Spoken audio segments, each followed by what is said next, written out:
옛날 경상도 땅에 한 사람이 살고 있으니 대대 부자로 1년 추수가 만석이 넘으니 그 사람의 무량대복을 가히 알지라. 일생 가산이 풍부하여 부러워할 것이 없으며 이웃 사람이 덕을 칭송하지 않는 이가 없더라. 그중 일가에 한 패학무도한 놈이 있어 동서를 가리지 못하고 이곳저곳 떠돌아다니더니 하루는 이르러 구박하여 가로되 폐악무도한 놈 동그라미 쳐놔라잉. 자, 그러면 원래 이제 이런 놈은 이 폐악무도한 놈은 나쁜 놈이지, 그치? 그래서 이제 생각해야 되는 게 이 가문은 대대손손 좋은 사람들 이게 좋은 여건을 가지고 있지만 한 놈만이 이상하다, 그치? 약간 이상한 종자다라고 생각을 하시면 되겠습니다. 너희는 좋게 잘 사는구나. 너 잘 사는 것이 조상으로부터 물려받은 재산 때문이니 우리 서로 같은 조상의 자손으로 너만 홀로 잘 먹고 잘 입어 부족한 것 없이 지내니 어찌 애달프지 않겠느냐. 이제 그 재물을 반을 나누어 주면 무사하려니와 그렇지 않으면 너를 살지 못하게 하리라. 뭐 하고 있어요? 삥 뜯고 있어요. 그렇죠? 그래서 돈 안 주면 죽일 거야 하고 밤새도록 말도 안 되는 말을 무수히 하며 심지어 불을 놓으려 해요. 뭐예요? 방화죄를 저지르려고 했어요. 동네 사람들이 그 거동을 보고 그놈의 몹쓸 심사를 헤아림에 차마 분함을 이기지 못하여 가만히 주인 부자를 권하여 가로되 그놈을 그저 두지 말고 누가 말하고 있어 이거? 마을 사람들이 이야기를 하고 있어. 관가를 정하거나 가명에 의송하거나 하여 다시 이런 일 없게 함이 좋을까 하노라. 뭐예요? 깜빵에 넣자 라는 이야기였습니다. 하니 부자가 이 말을 듣고 옳게 여겨 가로되 뭐 했어? 동조했어. 그치? 동조라고 체크를 해주시면 되겠고요. 이놈은 좀처럼 숙이지 못할지라 서울 올라가 형조를 정하여 후환을 없게 하리라 하고 그놈을 이끌고 함께 서울로 올라오니라. 서울의 밑줄. 자, 어떻게 됐다? 지방에서 서울로 이동을 했다. 그래서 배경이 바뀌었다라고 보시면 되겠습니다. 배경 전환이에요. 관원 동그라미. 그 억울한 사정을 자세히 보고 서리에게 분부하여 뒷날 좌기시에 판결하리라 하고 아직 신문하지 못하더니 여느 날이 다도록 좌기되기만 기다림에 그 사이 설이나 찾아보고 낌이나 얻을 일이려되 제 이왕 그르지 아니하게 한 일을 전혀 믿고 아무 사람도 찾아보지 아니하고 그 절통한 심사를 견디지 못하여 그놈 속히 죽기만 기다리고 있는지라. 그놈이 비록 놀기를 즐겨 허락무도하여 천하를 돌아다니며 보고 들은 것이 너르고 겸하여 시속물정을 아는지라. 시속물정을 밑줄 뭐다? 세상 물정을 알고 있어. 그러면 이게 그한테는 어떠한 이득 포인트, 그러니까 본인이 이 고난을 타개할 어떠한 그 배경이 되었다는 이야기가 되겠죠.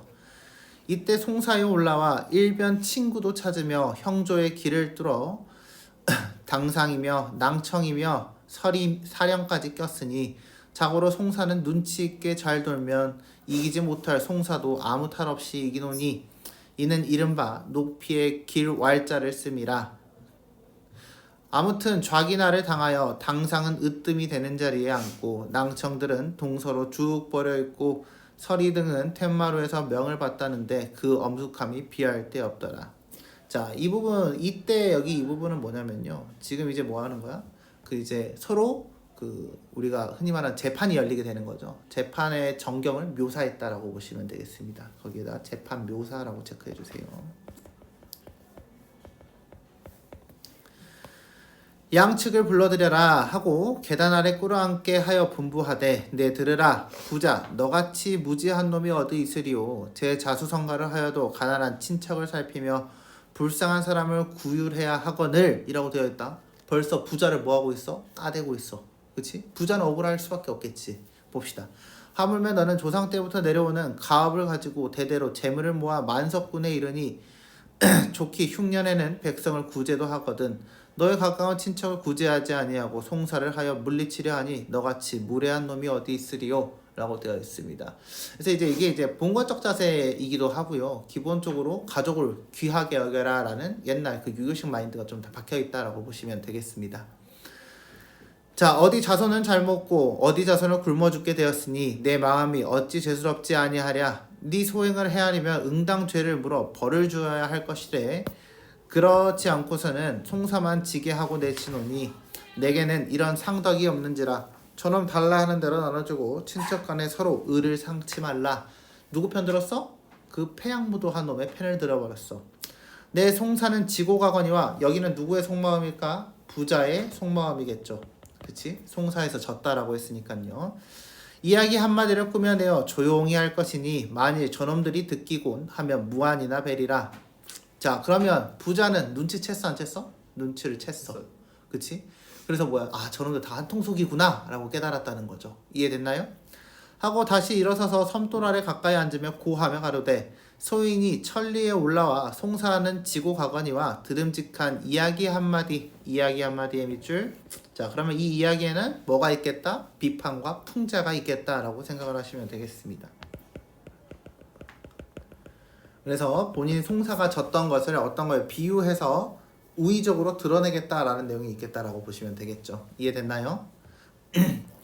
그 부자가 그제야 장기쯤 하며 말을 내어 말하기를. 자, 그럼 지금부터는 이제 내화에 대한 이야기예요. 본인이 그 꾸며낸 이야기입니다. 옛적에 꾀꼬리와 뻐꾹새와 봐봐, 꾀꼬리, 뻐꾹새, 따오기, 새짐승이 서로 모여 앉아 우는 소리 좋음을 다투되 연원애들이 결탄치 못하였다라고 되어 있죠. 어때? 이게 바로 무슨 적? 우의적이야. 우의적이라고 씁시다. 자, 다른 이야기를 할 때 이렇게 뭔가에 빗댔다. 특히 동물에 빗대었을 때 이솝 우화 들어봤지? 그때 이제 그 짐승들한테 빗대어서 말하는 거잖아요. 그래서 이것도 우의적이다, 우화다라고 보셔도 되고요. 그리고 이게 이제 내화의 시작이다라고 보시면 되겠습니다. 하루는 꾀꼬리가 이르되, 꾀꼬리 동그라미 칩시다. 등장인물이니까요. 우리 서로 싸우지 말고 송사하여 보자 하니 그중 한 짐승이 이르되 내 들으니 황새가 날짐승 중 키가 크고 부리가 길고 몸집이 커서 통량이 있으며 모든 일을 곱게 한다 하기로 이르기를 황장군이라 하니 우리 그 황장군을 찾아 소리를 결단하며 어떻겠는가. 황새의 동그라미. 그럼 이 황새가 바로 누구야? 이 재판을 하고 있는 저 관리들에 대한 이야기겠죠. 황새의 관리라고 적어줍시다. 새 짐승이 옳이 여겨 그렇게 하기로 결정하매 그중 따옥이란 짐승이 소리는 비록 차막하나 소견이 밝은지라. 자, 따옥이 동그라미. 자, 따옥이가 지금 서로 뭘 관점으로 송사를 하자 그랬어? 누구의 목소리가 맑은지 좋은지에 대해서 이야기를 하자 그랬어. 소리는 비록 참혹하대. 그럼 얘는 반드시 져야 되는 인물이야 원래. 그치? 근데 소견을 박대. 그러니까 얘도 뭐야? 속물 세상 물정에 박단 이야기야. 그럼 여기서 이 따오기는 누굴 대변하는 인물이겠어? 앞에서 말했던 폐악무도한 놈에 대한 이야기겠죠. 그래서 따오기에 폐악무도라고 적어줍시다. 내 비록 큰 말은 하였으나 새 소리 중 내 소리가 아주 초라해. 그래서 지처지를 지도 알고 있어. 하니 날더러 물어도 나밖에 진놈이 없는지라. 옛사람이 이르되 일을 꾸미는 것은 사람이나 그 일이 이루어지는 것은 하늘에 달려있다고 하였으니 아무렇게나 총촉이나 하면 필연 좋으리로다. 그래서 어찌됐든 내가 요청을 하겠다라는 이야기가 되는 거죠. 꾀꼬리가 자, 중략 부분입니다. 그래서 그 중략 부분에서는 이제 다 같이 이제 뭐 송사를 치르러 간 거죠. 꾀꼬리 부끄러워하며 물러나오자 뻐꾹새가 또 들어와 목청을 가다듬고 소리를 묘하게 하여 아뢰되 소인은 녹수천상 깊은 곳에 만학청봉 기이하고 안개 피어 구름대며 구름 걷어 다기봉하니 별공곤이 생겼는데 망장폭포 흘려내려 수정렬 들이운 듯 송풍은 소설하고 오동추야 밝은 달에 아름다운 이내소리 만첩산 중에 가금성 대오리니 네가 누가 아니 반겨하리까 라고 하면서 뭐하고 있어? 지 목소리를 소개하고 있어. 목소리 소개. 황새가 듣고 판결하며 이르되 월락자규제 하니 여기서 자규가 두견세죠. 알겠죠? 네, 그래서 봅시다. 초국천일이라 하였으니 네 소리 비록 맑고 깨끗하나 10분 궁수하니 궁수가 단어가 뭐라고 되어 있어? 근심이 가득 차 있다라는 이야기였어요. 전정을 하며 가히 불쌍하도다. 야, 네 목소리 예쁘긴 해. 근데 어때? 불쌍하긴 하다. 그치? 근심이 가득해서 오히려 마음이 심란하다라고 이야기를 하고 있습니다. 하니 뻐꾹새 또한 부끄러워하며 물러나거늘. 그러면은 앞에서 나왔던 꾀꼬리가 부끄러워하며 물러나왔다는 이야기는 뭐에 대한 이야기겠어? 얘도 목소리를 냈는데 이미 한번 까여서 물러났다는 이야기죠. 이해됐나요? 자, 그래서 그제야 따오기가 날아들어 소리를 하고자 하되 저보다 나은 소리도 벌써 지고 물러나. 여기서 저보다 나은 소리는 누구야? 뻐꾸기와 꾀꼬리에 대한 이야기입니다. 이해됐죠? 어찌할꼬 하며 차마 남 부끄러워 입을 열지 못하나 황새에게 양먹임의 밑줄. 갑자기 약을 먹였대. 독약을 먹였을까? 아니겠지. 뭐예요? 뇌물에 대한 이야기입니다. 고개를 낮추어 한번 소리를 주 하며 아뢰되 소인의 소리는 다만 따옥성이었고 달리 풀어 고아올 일이 없사오니 사또 처분만 바라고 있나이다. 하되 황새놈이 그 소리를 문득 듣고 두 무릎을 탕탕 치며 좋아하며 이른 말이 거기에 밑줄. 자, 저 목소리를 듣고 황새는 뭘 생각했어? 아, 어떻게 합리화시킬 것인지 떠올랐다는 이야기예요. 이해됐죠? 그래서 여기도 합리화라고 체크해 줍시다. 쾌제며 장제로다 음아질타의 천인이 자폐함은 옛날 항장군의 위풍이요. 뭐하고 있어? 네 목소리는 장군의 목소리구나. 장판교 다리 위에 백만 군병 물리치던 장익덕의 혹통이로다. 뭐하고 있어? 옛사람들 고사의 인물이라고 체크합시다. 장익덕 밑줄, 항장군 밑줄. 그래서 이것이 다 뭐다? 훌륭한 사람들, 훌륭한 인물들을 빗대어서 칭찬하고 있다라고 보시면 되겠습니다. 내 소리가 가장 웅장하니 짐집 대장부의 기상이로다 하면서 뭘 해요? 이 따오기를 칭찬을 해주고 있습니다. 하고 이렇듯 처결하여 따옥성을 상성으로 처결하여 주오니 그런 짐승이라도 뇌물을 먹은즉 그릇되게 판결하여 그 꾀꼬리와 뻐국새에게 모탈로를 쌓였으니 어찌 재앙이 자손에게까지 미치지 아니하오리까. 재앙이 자손에게까지 미치지 아니하오리까의 밑줄. 자, 그러면 뭐야? 황새 자손들은 안 좋아졌다라는 이야기가 되는 거죠. 이러하온 짐승들도 물욕에 잠겨 틀린 노릇을 잘하기로 그놈을 개아들 개자식이라고 하여 비웃었으니 이제 서울방과도 여차하오니 소인의 일은 벌써 판이 났음에 부질없는 말하여 쓸데없이 이제 물러가나이다 하니 형조 관원들이 대답할 말이 없어 가장 부끄러워하나이다. 그럼 여기서 나오는 단어가 성찰이 나오면 맞아 틀려. 그치? 뭐하고 있어? 깨달음을 주고 있는 거지. 내화를 통해서.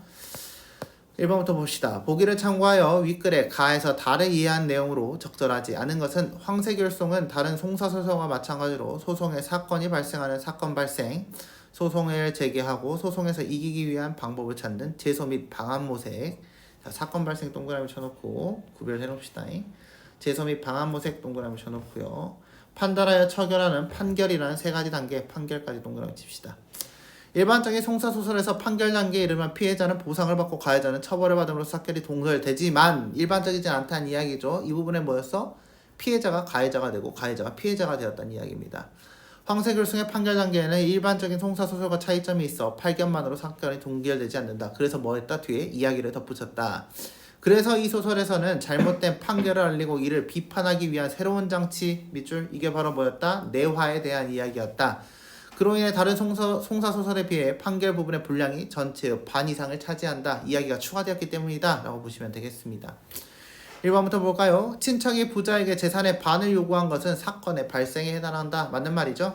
그 다음에 2번 부자가 친척을 데리고 서울로 올라온 이유는 억울한 사정을 제소하기 위해서이다. 맞는 말이고요. 부자가 친척이 속히 죽기만을 기다리는 것은 방한모색에 해당한다. 방한모색은 뭐에 대한 이야기야? 총살을 이기는 것에 대한 이야기였죠. 그래서 답은 3번이 돼야겠습니다. 이해됐나요?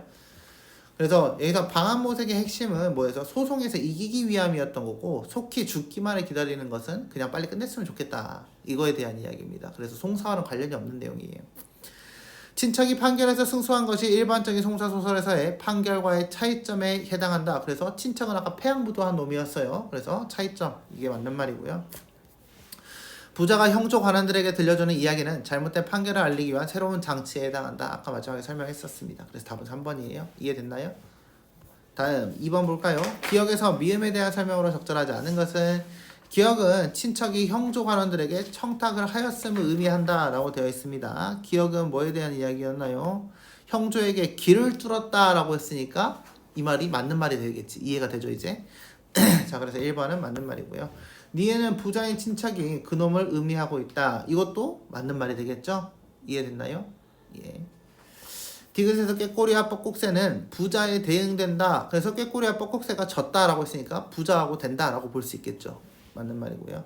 여기서 따오기는 황새가 공명정대할 것이라고 기대하고 있다. 얘는 뭐하고 있어? 약을 쳐서 기대하고 있었다 그랬지. 그러니까 공명정대는 공평하다 이런 의미이기 때문에 답은 4번이 되어야겠습니다. 그래서 여기에서 이거 원하는 거는 뇌물을 먹였기 때문에 믿는다, 합리화를 잘할 것이다 라고 믿어야 된다는 거고요. 미음은 잘못된 판결을 한 형조 관원을 비꼬는 말이다. 맞는 말이 되겠습니다. A의 문맥적 의미로 가장 적절한 것은 이라고 되어 있습니다. A는 뭐였어요? 일을 꾸미는 것은 사람이나 그 일이 이루어지는 것은 하늘에 달려있다 라고 되어 있죠. 그래서 한번 봅시다.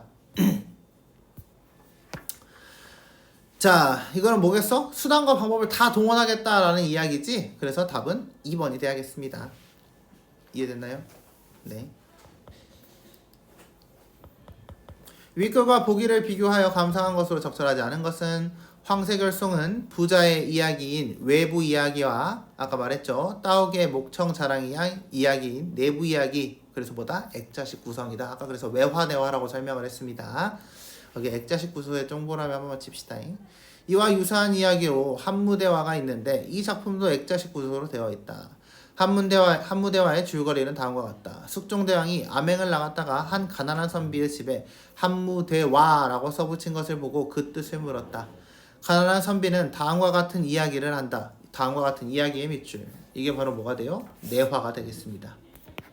이해됐나? 옛날에 꾀꼬리와 황새가 노래 시합을 하는데 재판관은 부엉이었다. 황새는 자신이 노래 시합에서 실력으로 꾀꼬리를 이길 자신이 없어서 개구리를 잡아 부엉이에게 바치며 청탁을 하였다 라고 되어 있습니다. 그래서 이것도 뭐다? 수단을 가리지 않는 그 송사에서 이기기 위한 방법이었다. 노래 시합에서 부엉이는 황새의 장소리를 장군의 소리라고 하여 황새를 이기게 했다. 어때? 비슷하지? 내용이 비슷해. 이 이야기를 들은 숙종은 과거 시험에서 정승이 뇌물 받은 것을 알게 되고 깨달음을 얻게 되었죠. 다음에 며칠 후에 별과를 열었다. 별도로 시험을 봤다라는 이야기입니다. 별과의 시제가 한무대화였고 가난한 선비는 과거에 급제를 하였다. 그래서 이건 이제 권선징악적 성격을 띠게 되는 거죠. 근데 앞에서는 어땠어? 되게 애매하게 하고 끝났습니다. 1번부터 봅시다. 윗글과 달리 한무대화는 외부 이야기가 송사와 관련이 없다. 어디 신고했어? 그런 거 아니지? 맞는 말이죠. 윗글과 달리 한무대화에는 내부 이야기에서 황새가 청탁을 하는 주체로 등장한다. 맞는 말이죠. 아까는 청탁을 받았죠. 그래서 2번도 맞는 말. 윗글과 한무대화는 모두 작품의 제목이 내부 이야기의 내용과 관련되어 있다. 이것도 맞는 말. 한무대화 작품 내용 그대로 나왔지. 윗글과 한무대화는 모두 내부 이야기를 듣는 대상과 비판을 받는 대상이 일치한다.